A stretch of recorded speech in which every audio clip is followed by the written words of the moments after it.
So Naveen, coming to having you train with young cricketers, junior level cricketers and elite cricketers, and you also work with many Indian domestic players and also foreign domestic players. What do you see is the difference when it comes to the Indian domestic and the foreign domestic, and how when you're working with them on strength and conditioning or fitness in general? When it comes to skill, I feel we are more skillful and we are more gifted with the game when it comes to cricket. But when it comes to the strength and conditioning, I feel we need to focus a lot on the grassroots level, because again, as I said, more we are inclined towards the skill part when it comes to strength and conditioning, especially training in the gym, right? We train in the gym to get our muscles strong, to improve our posture, right? When it comes to resistance training, there is again a strong myth about everyone that we shouldn't train with weights. We should train with weights at the right form, with the right progression, right? Now you see any Olympians, you see the weightlifters or you see the gymnastics, they are training at a very young age, but there is a study along with that. So when it comes to abroad, like they inclined to a lot of multiple sports.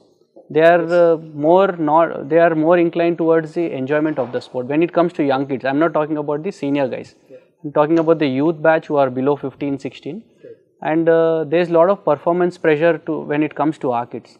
When it comes to the foreign kids, they are more inclined towards the enjoyment of the game rather than focusing on the result.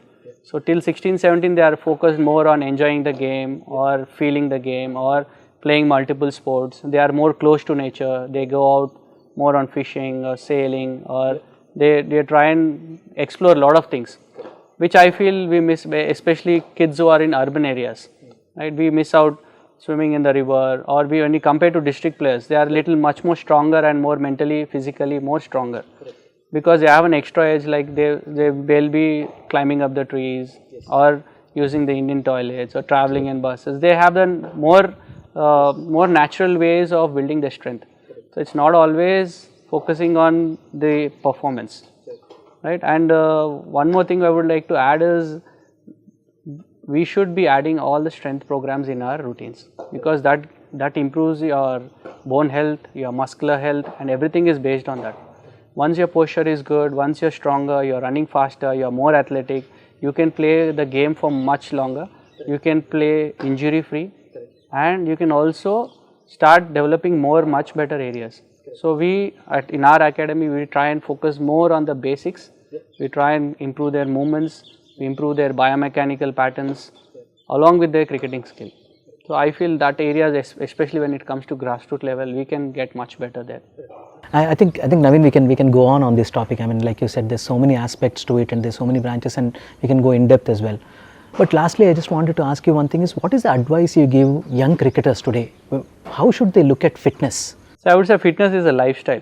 It's not just one thing where you develop in one day, right? As I've told earlier also, if you are missing the cricket, if you just get a bat and ball, you play for 1 week, you play for 10 days, you get into the rhythm, you get a good feel, and you get back into form.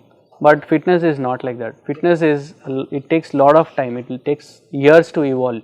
It takes a lot of days to sacrifice. At days you will be down, at days you will be really down motivated, but you should be working back to your basics.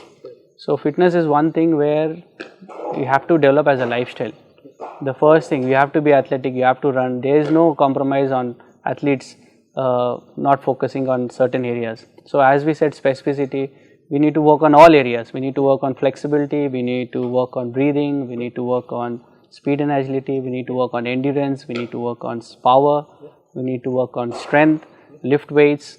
So try and explore more things, and there's always an advantage to the sport. There's nothing wrong where we can go back, right? Because at skill you might be having good days or bad days, but at fitness it's always a good days.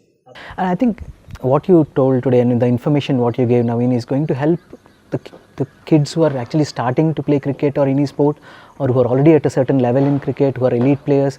And I think what the information is so invaluable, and I'm sure all the viewers will love it, and I hope they take more seriously when it comes to fitness, and they can implement it in their game as well. Naveen, thank you so much for your time, and we'll chat again. I'm sure we'll discuss a lot more in depth about each aspect as well. So for now, thank you so much for talking to Sport is Life. I also thank Mani for giving me this opportunity to express myself, and there's always a lot of learning moving forward.